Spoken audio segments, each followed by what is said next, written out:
I'm Michael Lane, and joining me today is my lovely co-host, Lisa Thomas. How's it going, Lisa? Good. Hi. Hi there. I'm here. You know, you can't see me, but I can see you all. Hi, Michael. We know always there. I'm here. I'm good. I'm glad to hear. I'm glad to be back with Matt. I'm excited about today's show. Again, it's always good to have Matt back. But yeah, I'm ready to go. I know. That's what I was going to say. Yeah, because our guest today, you know, as some of you might know, someone we had a few weeks ago talking about electroculture. But today's topic is going to be a little different with Matt. It's on superfoods and anything else that might pop up during our show, time permitting.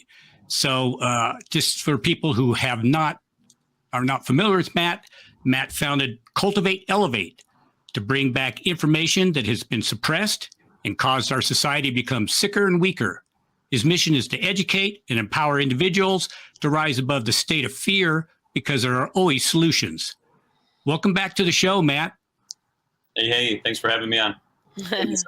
Glad you're back. All right. So today is our title is Superfood for Super Health. So dive in, Michael. I'm excited. Yeah.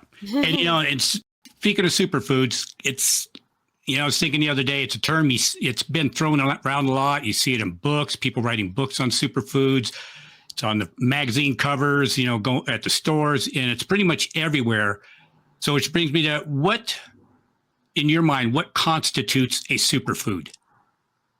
That's a great question. So what constitutes a superfood for me is something that has a lot of minerals and a lot of nutrients and helps feed the body in different ways. So the problem with our body, or at least our farming practices and currently that we're doing, we use a lot of chemicals, and those chemicals are stripping a lot of the nutrients out of our foods. So superfoods can come in there and help provide the nutrients in which we're missing from our chemical farming, and also feed different pathways. You know, sometimes, for example, like let's say you eat an apple, you know, you're getting a lot of vitamin C, you might get a little bit of fiber, but you're only getting maybe a couple different nutrients. Versus when you have a superfood, let's say reishi mushroom or pearl powder, whichever it may be, you're providing the body with many different minerals, many different micro minerals, and then you're also feeding additional pathways of the body, such as the liver, such as the spleen, such as the heart, such as the brain, you know, all the different areas in which are needing nutrients and needing our attention. So that's my definition of a superfood. I like that. What would you, there seems to be so many, and like Michael said, it seems to be like a common word right now. People are using the word superfood, and I know I've had some before from different countries. Can you explain, like, what would you recommend, or what's the best, what are the health benefits that you would recommend, or people are getting from them? I guess we'll start with, what are the health benefits? So a lot of people are usually suffering from chronic fatigue, inflammation, brain fog, poor digestion, maybe dizziness, you know, all kind of a little bit of everything. And superfoods can kind of come in there and start to alleviate some of those issues. A lot of people with skin conditions, you know, dragon's blood works really well for skin conditions, because dragon's blood used to be used as a Band-Aid back in about the 1800s, 1700s, and 1600s. They used to place a little bit of dragon's blood on the skin, and what they noticed was the skin would instantaneously regenerate within 72 hours. And there's tons of studies on dragon's blood, and it's one of the highest antioxidant foods. But that's another factor of the superfoods, is the antioxidant level of them. Usually for all superfoods, the antioxidant level is very high compared to the traditional foods, like I was talking about in the beginning, with like an apple or maybe, you know, a blueberry or an orange and things like that. The antioxidant levels are much higher. Do they show up high on their ORAC, what we call the ORAC score, right? Yes. Okay, perfect. All right, because Michael and I talked about that a few weeks ago. We did a show on essential oils and how everything carries a frequency, so to speak, and which of those, like a wolfberry or something like that, would be considered a superfood, and shows up very, very high on the ORAC score, which is basically I always forget what it stands for. I know it. I'll come up with it in a second. I'll break back in. But go ahead. Yeah, I do. I always forget about the Oxidizole. ORAC too. Yeah, I know. Yeah, I'll yeah, I look- know. I see the ORAC. I know what it means, but I couldn't tell you what it stands for. exactly. You know, With on that note, just to put it in there, so you have dragon's blood, which is almost 3 million on the ORAC value. Okay. Compared to blueberries are 50,000, chagas about 60,000, ginger is 300,000, dragon's blood is 3 million. So wow. that's how I've never tried dragon's blood. I think I'm going to have to try some of your. I know our team right now is testing your products, and I just haven't gotten to them yet, but I'm going to, and that is one I want to try. And I will just the ORAC means for our listeners, oxygen radical absorbance capacity. So basically, There you go. Yep. So I just wanted to come back with that. Sorry about that. So go ahead, Michael, take it away. No, it's good. And you bring up dragon's blood because that's probably one of the, since I've heard you talk about it before, it's it's been one of the number ones on my list to try out, and that's really to have a 3 million score. And in that context, so what superfoods would you recommend every person would benefit by incorporating in their diets? Because there's so many, but is there like a starting point, or what would you push first? I would say stick to things that are, say, hardest to come by, right? And the reason I say that is because, so like dragon's blood is a tree sap, right? So it's in the tree sap family. You also have turpentine in that tree sap family. You have maple syrup, same thing in the tree sap family. So those would be very high potential ones for healing, just those alone, because they're coming from the tree. They're the sap of the tree, the blood of the tree, right? So those would be very healing. Next group you would have would be the mushrooms, I would say. You have all different types of mushrooms.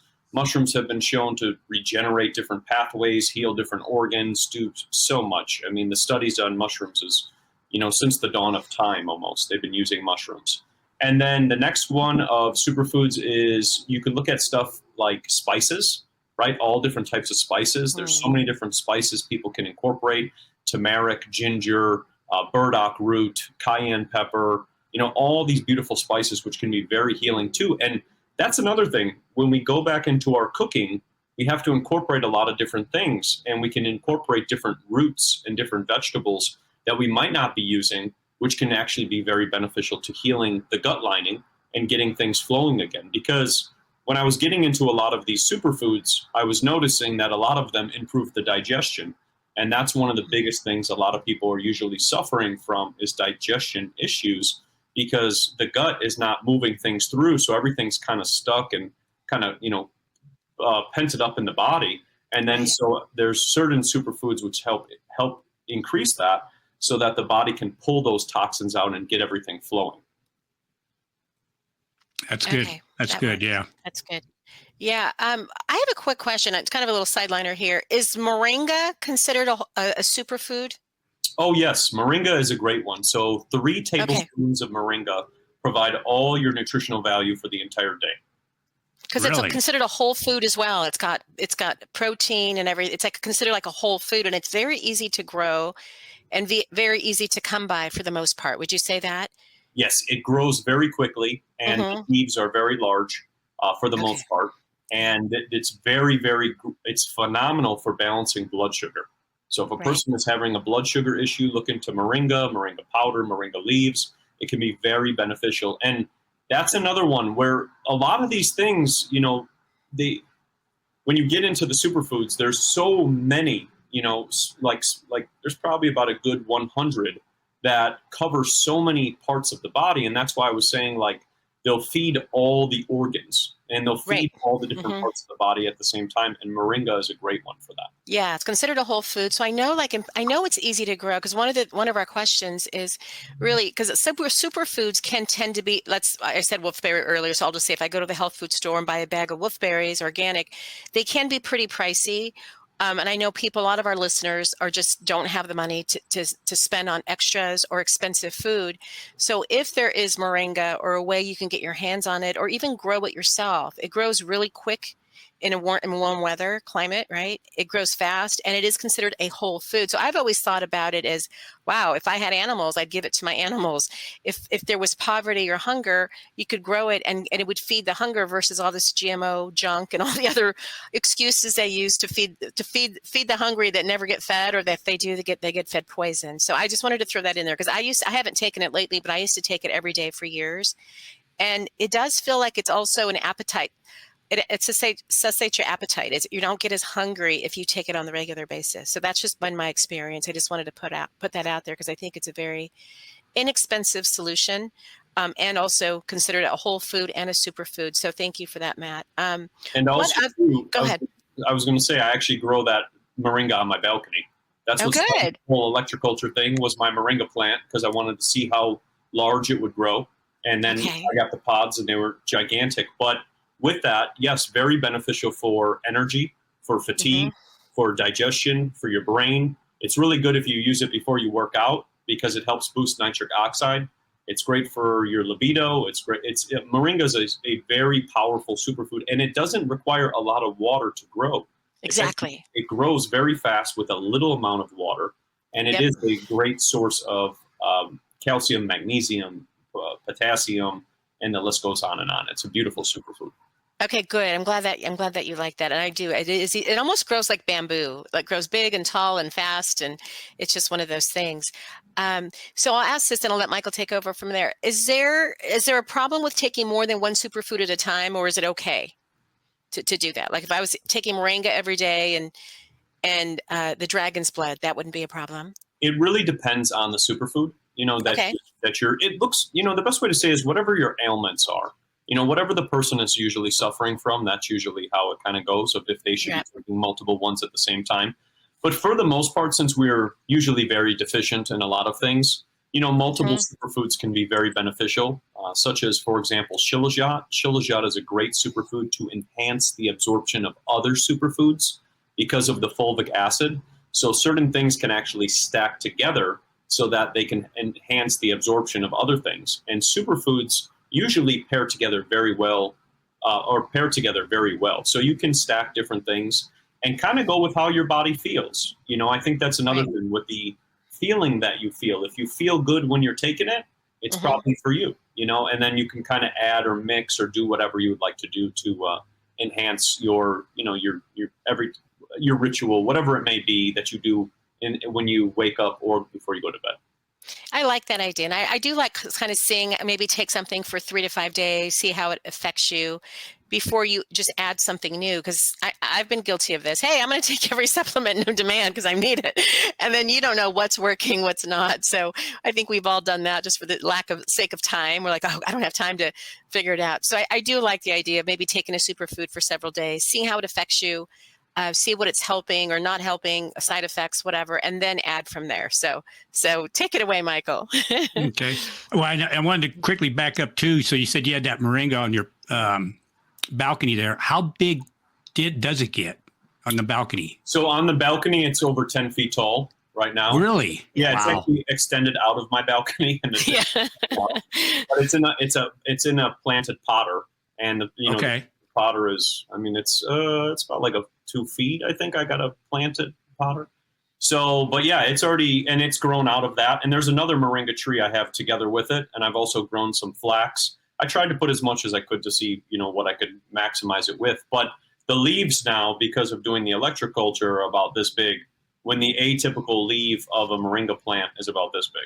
Wow. So, that's exciting. That's impressive. Yeah. Wow. I didn't expect you to get that big off a balcony. These are just all in pots, correct? That's it. They're just in plastic pots, and I've been using tap water. I wanted to make it as, simple as possible and see, but it's, they've grown tremendously. And then I have all the birds sit on them, and the hummingbirds and everything else, the grasshoppers and those things as well. That's so cool. That's cool. I really like that. Well, yeah, you've been quite the journey. Can you talk about your diet and the effects it had on you before and after you made these changes? Okay, yeah, definitely. So I was in the fitness world for a very long time. I used to own a big gym, and basically I saw people do, 1,000-pound squats, 1,000-pound deadlifts I've seen just about every feat of strength and possible. And it was all energetic, right? All the energy connecting us that would sync people up and do things of feats of strength. But when I was in the fitness world too, I studied a little bit into nutrition, but, it was obviously what I was taught, protein, carbs, fats, and that's pretty much it. That's as simple as it gets for the nutritional part. They don't go much into it about what you should be eating, if it's organic, if it's pesticide free, natural flavors, all these different things. So when I made my shift out of the fitness world and I moved out to Arizona, I started studying more into, eating on a healthy principle, not just protein, carbs, and fats. And I watched this documentary. It was just a mind-blowing documentary. It was called GMOs Revealed, and it was 22 hours long. And this showed me the true in-depth on GMOs and how they are being used as a weapon, right? The food is being used as a weapon while they're altering it. And then we go and eat it and we start having all these health ailments. And so in that same time of when I was learning about going all organic, I switched my diet completely from going to Whole Foods and, buying prepared food that was loaded with canola and soy and all kinds of other weird stuff that they were putting in there, to starting to cook from scratch and then making sure that everything was organic. I was making sure that there were no weird flavors, no artificial dyes, no maltodextrin, no citric acid, no preservatives, all these different things.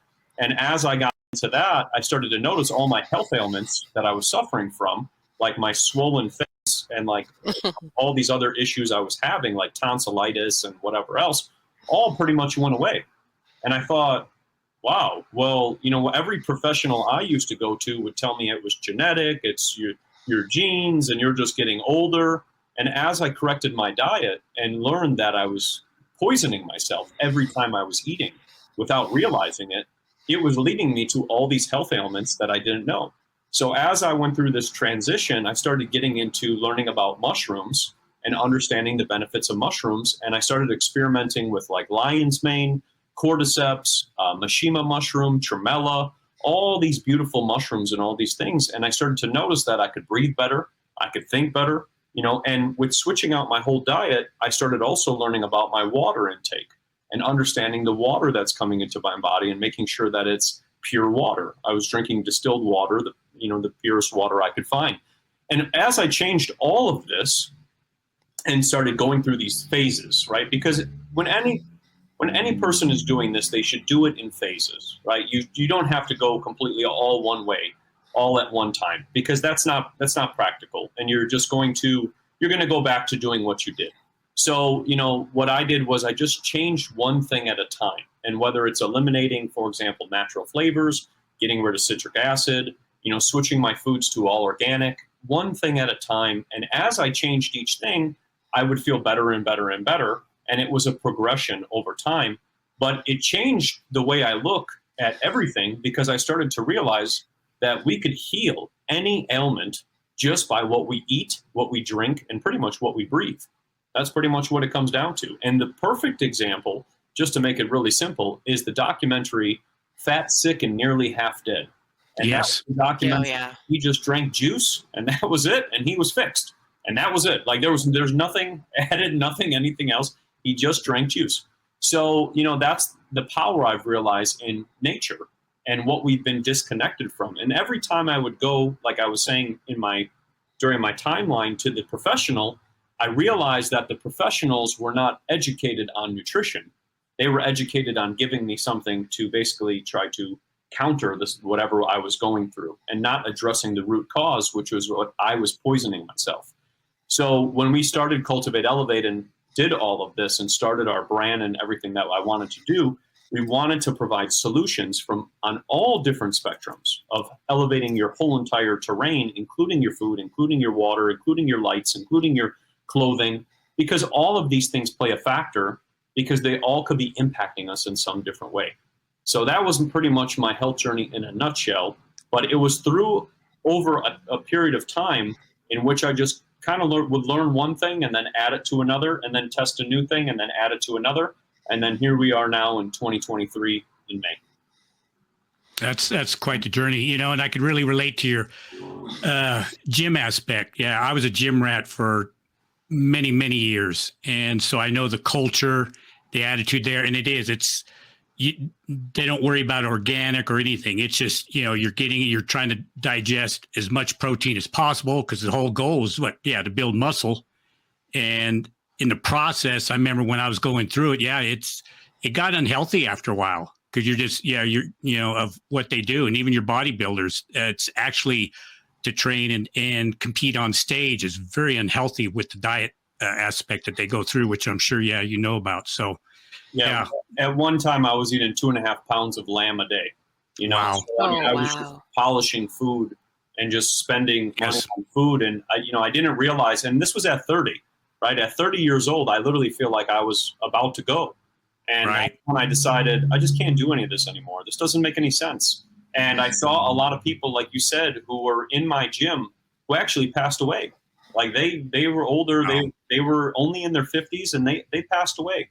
And I just thought, there's no longevity in this. And I can't see myself, there's a future of this if I'm just destroying my body. And that's what I notice sometimes too, is we go to exercise, but sometimes we're just destroying our body instead. We're not actually exercising. Like, I can't run up a mountain. I'm just breaking things down, So it really kind of showed me something different. And I'm thankful for everything that I learned with it. But I realized for the long portion, the long term, that's the part that didn't make a lot of sense with what I was learning. And even when I was doing personal training and teaching people, I would tell them, I'm going to train you and you're going to go do it on your own. And that's one day that will come where you will just go out on your own, because you've already learned it. You shouldn't be dependent on me for the rest of your life, That's so right. That's kind of, I see the health journey is, as you make those changes, you learn, and then you can teach others and help them with their health journey, and it continues. And that's kind of how I see it. I'm glad you brought that up. Yeah, that's huge. So I have a question about so you said 2.5 pounds of lamb you were eating a day. So I kind of want to I brought up a few things. You may look younger than you did now at 30. I don't know. I'm guessing that you probably look better now than you did at 30. Are you still eating meat? Because I know for me, I'm an A-type blood, and we just did a couple shows on that whole topic. I would feel like if I ate 2.5 pounds of meat a day, that I would have a hard time breaking down that much meat, and it would just get stuck in my system and probably make me sicker and become rancid. So what's your take on the whole meat thing for you? And I don't know if you follow the blood type or eat by that, but what do you say to that, Matt? That's funny you say that, because I'm A blood type as well. Okay. I don't know how it goes. It's very hard to digest meat. It's very, very challenging. And the other thing too is, at that time, it was almost I was just like forcefully feeding myself, with that. But now currently, I can go without meat for long periods of time. I pretty much just kind of go with how I feel.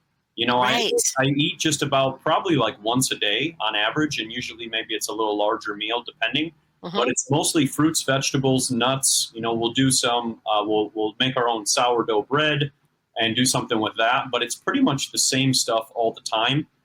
If I do eat too much meat, I just feel it gets weird. That's the best way to describe. The feelings that I feel are strange, and it feels off.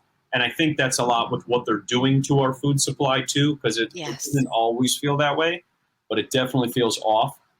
But yeah, for me, when I was eating that, it was just, it was eat, lift, and sleep and repeat, so it was pretty much that. But, now it's mostly if maybe once a week, or maybe if I want it every other week. It's never really a calling in the same sense. And I'm still, strength wise, I'm still pretty much, I would say about 90% as strong as I used to be at that time, without eating the amount of food in which I used to consume. And like you were saying, well, when I was 30, my face was very, very swollen. I look at pictures of the past and very swollen, almost like I got stung by a bumblebee. That's kind of, I would kind of say it. But that was because I think all the inflammation and then the constant consuming, the body has to use so much energy to digest all that. And it's interesting because when I was learning about fasting and getting into fasting as well, that's one thing that never gets talked about how we should take a break from eating. and Oh, now right. always eat, 5 meals a day, as they tell us, or 3 meals a day. Our body needs rest so that it can repair and do what it's supposed to do. And there was a great book that talked about that, where they showed two animals. They were two mice. One, they fed constantly the entire time. That mouse began to have all these health ailments, actually started having like all types of hair issues, types of weight gain, started getting sleepy, lethargic. And the other mouse, they decided to do a lot of fasting and like intermittent fasting with it. That mouse lived over 10 years longer than the mouse that they fed the entire time. So it kind of goes to show that we're kind of supposed to take breaks and allow our body to do its thing before just constantly consuming all the time, because our body cannot use all that energy. It just builds it all up and blocks it up. Yes, and as we get older, the amount of natural enzymes we have in our body that we're born with decrease as we age. And I think Dr. Val on our show last week said that starts at age 30. Now, of course, I'm only 30, just kidding.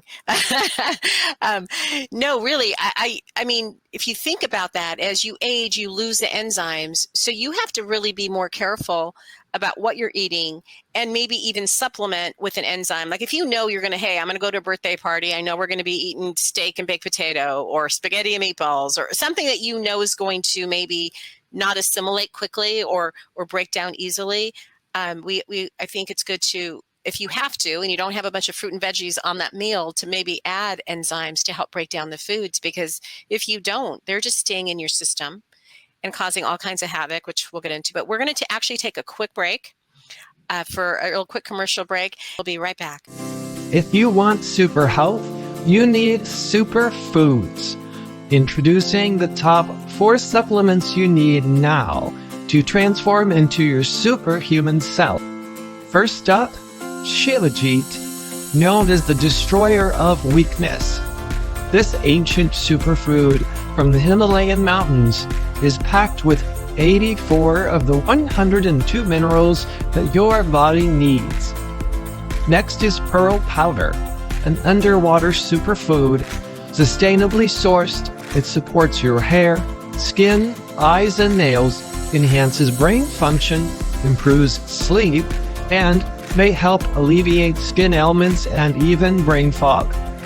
Then we have reishi and turkey tail mushrooms, antioxidant-rich adaptogens that calm your central nervous system. They reduce stress, improve sleep, lessen fatigue, support your gut health, and enhance your immune system. Finally, we have dragon's blood, a powerful superfood from an ancient tree. Studies show that it can help regenerate collagen and tissue, support blood health and cognition, and promote healthy skin and gut flora. Unlock the power of these ancient superfoods to elevate your health. Visit us at thewonder.network and take 10% off your order with code WONDER10 and jumpstart your super health today.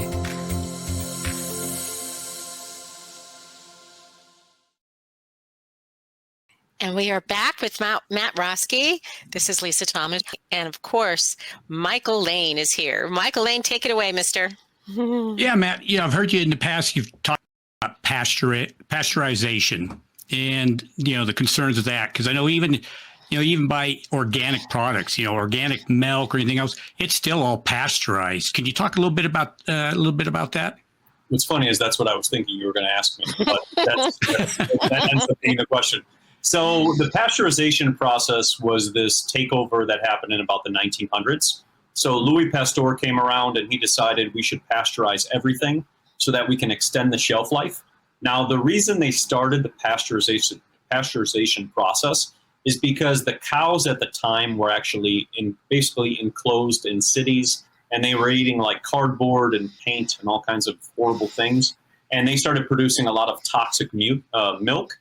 So what happened was Louis Pasteur came up with this pasteurization process where he could basically zap the milk, and it won't have the good bacteria, and it will extend the shelf life, and they can change the color and make it look just like milk, like raw milk, and then sell it back to the people.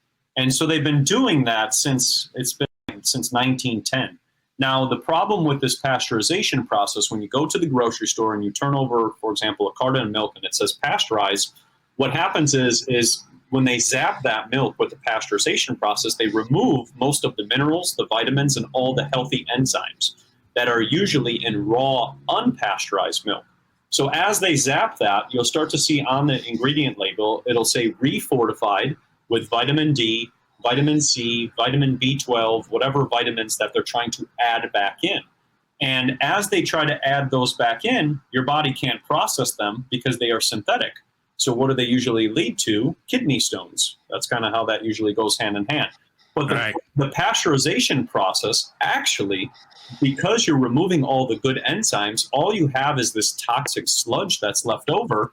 And back in the day when I used to have tonsillitis all the time, I used to get it from drinking pasteurized or eating pasteurized cheese because the enzymes have been stripped out of the milk, and all I'm drinking is basically poison. And the whole pasteurization process has extended to juices now, to milks, to almond milks, to oat milks, to, all these different drinks. They pasteurize all this stuff. Sometimes tomato sauce, it'll say like freshly pasteurized, or it'll say gently pasteurized, just so like great terminology. Yeah, gently. Yeah. And it's like we gently burned you. Yeah. That's the way they sold it to you, so it's when we look at this, they do a lot of marketing with that. But anytime you see the word pasteurized, you want to stay clear of any of that and always opt for unpasteurized and raw. And there's a great website, realmilk.com, and it's a great one. You can go on there and you can find raw milk near you. And it's interesting because raw milk is one of the essential mineral, or one of the essential foods that can go into the body and begin the body to heal. A lot of people who suffer from lactose intolerance are actually suffering from a toxicity that's occurring from the pasteurization process. And when they go to drink raw milk, they don't have any of the lactose intolerance that they actually have because they are not getting those same toxic enzymes. So raw milk is very, very beneficial. It's very high in glutathione. It's high in iodine. It's great for the brain. If people are suffering from EMF sensitivity, raw milk has been shown to help heal with EMF sensitivity. And that was shown by the westonaidprice.org, so people can look into their work as well. But it's interesting because raw milk is one of the few things, and this is where it takes it to how crazy it is, that if you take it across state lines, you can actually go to jail depending on which state you're traveling over. So if you brought let's say you had just a little cup of milk, and you decided to bring it to a friend who was suffering from allergies and health issues, you could actually be arrested depending on the state that you're going. But the pasteurized milk, which is being sold at the stores and poisoning a lot of people and leading to a lot of health issues, is completely legal. And it's crazy because when the whole fluoride push came about and the toothpaste and all the teeth advertisements that they used to have with like little Jimmy has beautiful white teeth from fluoride. The reason little Jimmy had beautiful white teeth is because he drank raw milk. Raw milk actually has been shown to keep the teeth very straight, very nice, very pretty, all of those things. Once pasteurization came around, people started having all kinds of teeth issues. They had teeth grown in different ways. Their mouths did not fit all of the teeth. And that was all because of the pasteurization process, which basically created multiple different industries all at the same time as they removed all of the beautiful original nutrients of the raw milk and how it used to be in its original state. Wow, that's fascinating you said, because boy, growing up, I was such a huge milk drinker, and then as I got into the, organics thing, and I actually quit drinking milk because after finding out, pasteurization, how bad it is, and the homogenization process also, I quit drinking it, and switched to almond milk. And like you said, now it's even, filtered into there. But I always heard that buying raw milk was illegal. But you're saying it's okay if you do it, you don't transport it across state lines? Yes. So on the realmilkfinder.com, or I think it's, Real Milk, there's a Real Milk Finder on there. There's 43 different states in which it's still legal. And the other 7, you cannot get raw milk, but you could find a local farmer who could give you raw milk.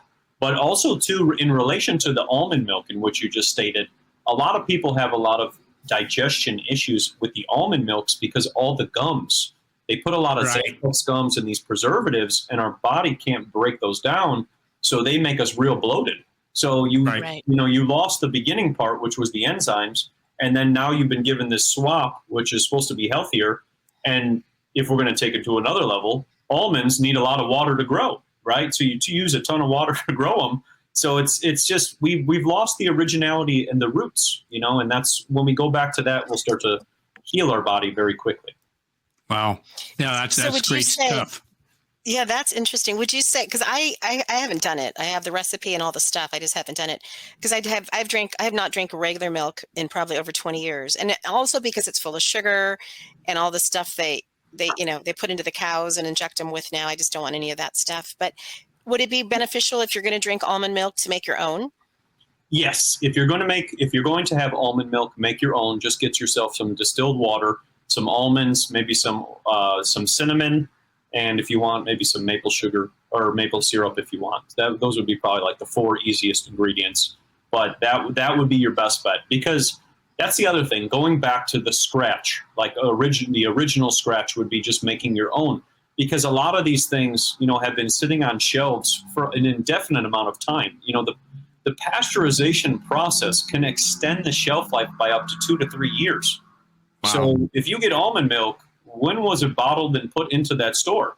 And as things sit under the lights at the grocery store, they actually lose their nutritional profile over time because of the lights. So the same thing with the milk. If the milk is in for example, a jug, and it's been sitting in the store for a long period of time, that those lights are slowly destroying the nutrients in it. So you might be getting something that's not having a lot of nutrients. So it's best to make your own.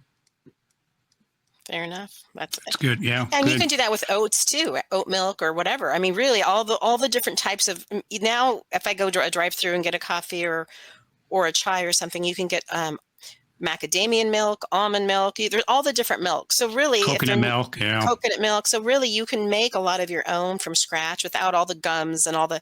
And then if you do need a little bit of like flavoring, so to speak, like I think to me, natural cinnamon is naturally. It adds a little flavor for it. So I don't need as much sugar or sweetener. And if you do, you don't, because I think if you do the premix stuff, you're at the level of sugar their intake. I might want it slightly, a little more flavor, but I don't want the level of sugar that they're going to put in it, or salt or anything. Because if I eat food that other people eat, like in a restaurant, I might think it's salty, but they think it's normal because they're eating that restaurant food every single day.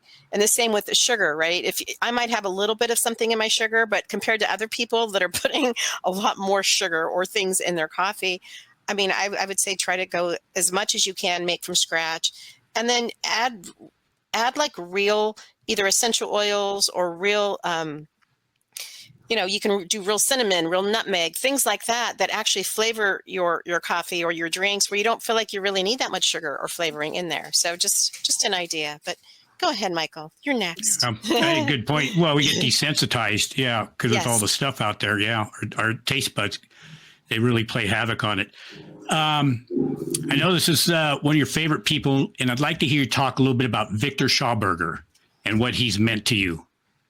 So on that topic, just before that with the sugar, also people can use molasses. And that used to be one That's that good, people yeah. use because the iron content is very, very beneficial for healing. But with Victor Schauberger, I mean, when I look into his work and all of his books and everything that I've researched, the man was a genius when it came to vortexing water and creating structured water and understanding that how we need to go with nature and be with nature. And between all of his work, a lot of the stuff taught me to get connected with nature.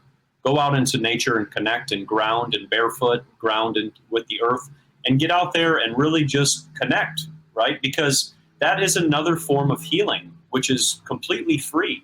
Going out into nature and spending 30 minutes in nature barefoot, grounding, can work so much, on the body. It's remarkable. I actually did a kind of like a challenge with myself, where I went out into nature for 30 days, 30 minutes in a row, no technology, no nothing. And now, I can't see being indoors other than for us talking right now.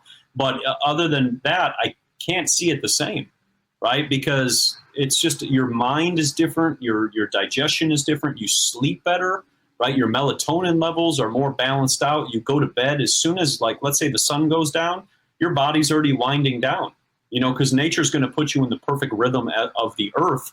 And so with that, going out into nature and connecting can be very beneficial. And Victor Schauberger was very, very big into that. And he lived in the forest, so he learned from the forest and understood things.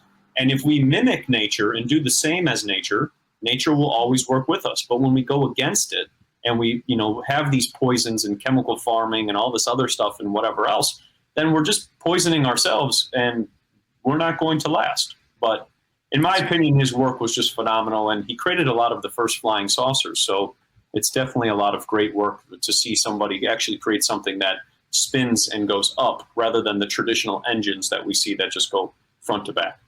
That's right. Yeah, that's a good point. Yes. Okay. I love that.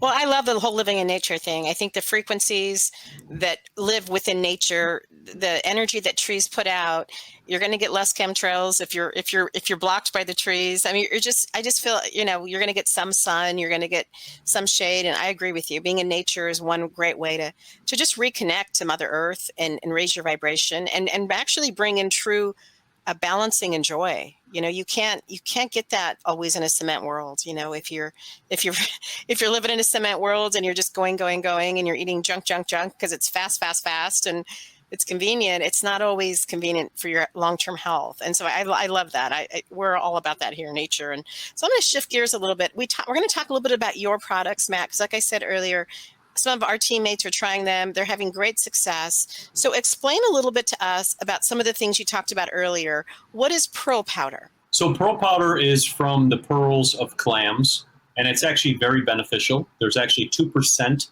water in pearls. So it's great for hydrating the skin, great for helping the brain, balancing out the central nervous system.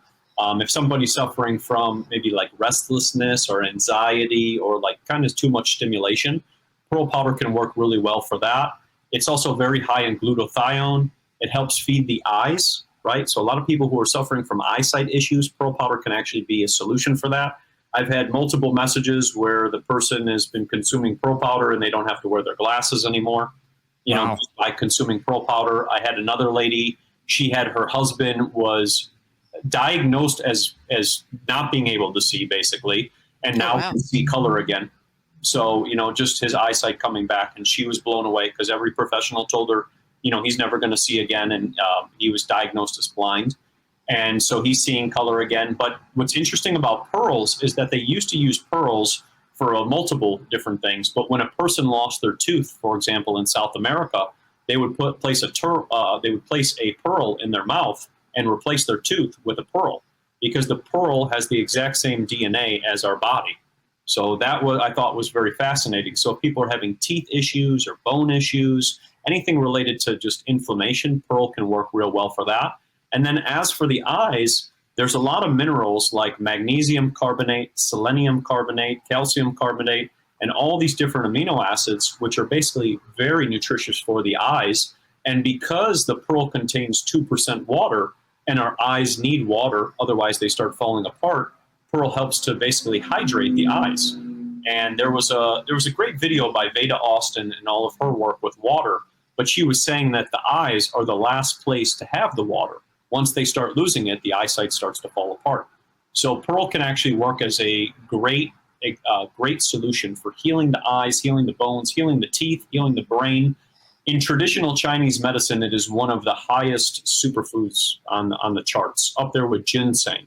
Ginseng is another very healing one, but pearl powder itself, or the pearl, if you think about it, it's this beautiful little ball that's coming out of the ocean or the lakes and all of these things, and the way that it's created, that's what we're consuming and bringing into our body. And when we wear pearls, you can actually feel the energy. So if you ever have, like, for example, a pearl necklace or a pearl wristlet or anklet, or if you just hold pearls in your hands, you can actually feel them vibrate. And that's because they are alive at all times. And when we're consuming that, we're taking in that vibration. That is so cool. I'm just going to take all my teeth out and put pearls in. What do you think, Michael? Yeah. It would be easier. I'm ready to get some of your pearl powder. That's for sure. That's for sure. I know. I love that. I did not know that about pearl powder, so I'm glad you talked about it. No, I didn't either. That's wonderful. So tell us a little bit about a couple of more of your supplements. like the mushrooms and things that we haven't gotten to today. Because I think and we're going to actually be posting a link for people that want to go find these products. At the end of the show, we'll post this underneath it and they'll have access to it. But go ahead and tell us about a couple more of your products. I'm excited about this. Very excited. Yes. So in the time and just in a little nutshell story of my products, basically I would test and do a lot of testing and try to figure out which food feeds which pathway. And that's kind of what I'm all about. So depending on whatever a person's having issues with, we have different things to feed different pathways. And that's kind of what I've always been about because I feel like things are missing. But the next one I could talk about is our chai product, which is a combination of lion's mane, cocoa, and black ginger. And if a person's suffering from digestion issues, this can work really well. Black ginger has been shown to increase circulation, help reduce pain, get rid of inflammation, and then increase the digestion, get things flowing. Cocoa also works very well like that. It increases nitric oxide, helps assist the brain. And then lion's mane was really great at regenerating neural pathways and kicking on the brain, again, if people are suffering from memory loss or brain fog. But it's also used as a prebiotic and can help restore the gut lining as well. So the chai product works as a very well-balanced, it's got a little kick to it because of the ginger, but you can place it in your coffee or make it as a tea. But that's another one that people are loving just because it heats up the body. You know, sometimes we need a little heat to kind of get things going because, you know, as you said, you know, if we're living in these, let's say just concrete, right? These concrete buildings, there's really no heat going on. It's a lot of cold, you know, a lot of cold. And the black ginger can help heat the body up and get things moving and make the blood flow because a lot of times when people are having health issues, they're missing just heat. And once the heat just starts coming again, they start feeling good. That's why, for example, people have a little bit of cayenne pepper and they start feeling real good, real fast because it's just getting the blood flowing. So the chai product can work really well for that. The next one I could talk about would be our Shilajit, which is sourced from Siberia. It's an ancient, basically, it's like the soil, right? It's the best way to describe it. The soil of the mountains of over 15,000 feet high. It provides the body with 84 of 102 minerals and is loaded with fulvic acid and great for digestion. It's one of the best ones, I would say, well-rounded for if a person's missing nutrients and is trying to basically provide minerals to their body that they're missing based on our food system. And they're in tablet form, so you can just pop a tablet, take a tablet, you know, put it in your coffee. It's very, very simple to travel with. And then the following one that I can talk about, the next two, would be our 6-mix blend. It's a combination of 6 mushrooms, and I put that one together because when I was suffering from EMF poisoning or EMF, you know, radiation poisoning from all this rollout in 2020 and 2021, I tried to come up with a solution, and 6-mix was the solution. And I put together 6 mushrooms, which basically restore each pathway of the body. You have like reishi mushroom in there, which is great at balancing the central nervous system. You have maitake, which provides you with vitamin D. You have cordyceps in there, which is great for your lungs, right? Food for the lungs, because sometimes our lungs need food. You also have some lion's mane in there, which is great for restoring the brain health, because as we're bombarded, that is impacted as well. And then you also have tremella, which is great as the beauty mushroom, great for your skin, which is constantly kind of being bombarded with this stuff. And then last but not least is the Mishima mushroom. And I thought this was the most fascinating mushroom, so I put it in this blend because the fact that they showed when World War II happened in Japan and the bombs were dropped, there were these small islands next to Japan that had no radiation poisoning whatsoever. And they found out that those people at that time were actually eating the Mishima mushroom, which is connected to the mulberry plant, which is another superfood as well. And they noticed that they didn't have any toxicity whatsoever. And they didn't know what it was until they found out it was the Mishima mushroom. So I decided this has to be in a blend. And it helped me when I was suffering from living in a place where there were cell phone towers all over the place. And it helped me get back on balance. So I was adamant about putting together that blend, our 6-mix blend. And then the last one that I can talk about, which is we're going back into the beginning of this video, is the dragon's blood. And dragon's blood is this ancient tree sap that has over 3 million score on the ORAC value. It's loaded with antioxidants. It's great at healing the skin. It's great for H. pylori. It's great for the brain, great for digestion, great for just turning on the systems, right? Because this is an ancient tree sap from the Draco trees. If you look up the Draco trees, they're these big, beautiful trees that look like something out of this world. And it's interesting because I've had a ton of people message me who had eczema or some sort of skin condition, and they would place dragon's blood on it with some coconut oil, or they would consume the capsules, whichever it may be, and their health or skin ailment was pretty much gone within a week. And that was a remarkable finding because I know with skin issues, it's very challenging to find something that can help alleviate the skin because the skin can be so many different things. And the two stories and a couple other stories that I put up, but the 2 people or 3 people, they had chronic eczema to a point in which their hand was completely covered. It almost looked like at the one time that their hand was almost burned at one time. And when they started consuming dragon's blood, within 3 days, all the itching went away. And then within about a month's time, it was completely reversed. And that was after having it for years, and this person and these people suffering. So dragon's blood just works remarkably for the skin, for healing, and just, like I said, feeding the body nutrients in which we're not getting, because a lot of our food supply is just missing these little tiny minerals and vitamins that are just kind of out of it. And as we bring those back in, our health ailments begin to go away because it was always missing. We're never really replacing or getting those minerals back in. And superfoods such as ours and others can also work very well at healing the body in multiple different ways. Wow, well, all these products, they sound fantastic, Matt. I mean, I'm really intrigued with the dragon's blood and the pearl to begin with. But that mushroom blend sounds amazing. That mushroom with that over those islands in Japan, that's an amazing story that they didn't get any radiation. It was pretty. That's why I was like, this has got to be. And it's a mushroom that nobody ever talks about. It's I haven't heard of that mushroom. I don't think. Yeah, I'll be ordering that as soon as we hang up today. I'm getting some of these. What's that mushroom again, Matt? It's Mishima or Mishima mushroom. Mishima mushrooms. I thought I've heard of all of them, but not that one. It's one of the ones that just don't get, and that's the thing is I notice a lot of times certain things will get a lot of attention, but there's other ones that are very powerful. And even tremella, tremella is another one that works so well on the brain and restoring the skin. So it's like we need a little bit of everything. That's what I've started realizing. Right. We're just out of balance with a lot of things, and we're just either one side over here or one side over here. We need to be much more in the center to actually figure out or help heal whatever ailments we have going on. Where do you source your ingredients from, Matt, for your products? So we source from all over the world. It just depends on what it is, right? So like our Shilajit comes from Siberia. Our pearls come from Indonesia. Our dragon's bloods come from the Azore Islands next to Spain.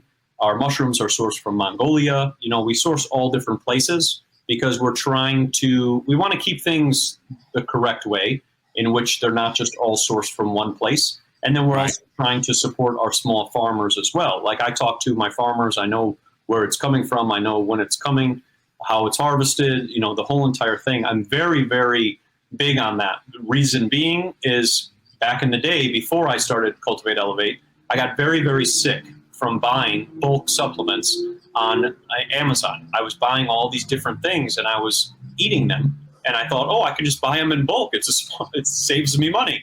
Well, unfortunately, I got really sick and poisoned from that at that time.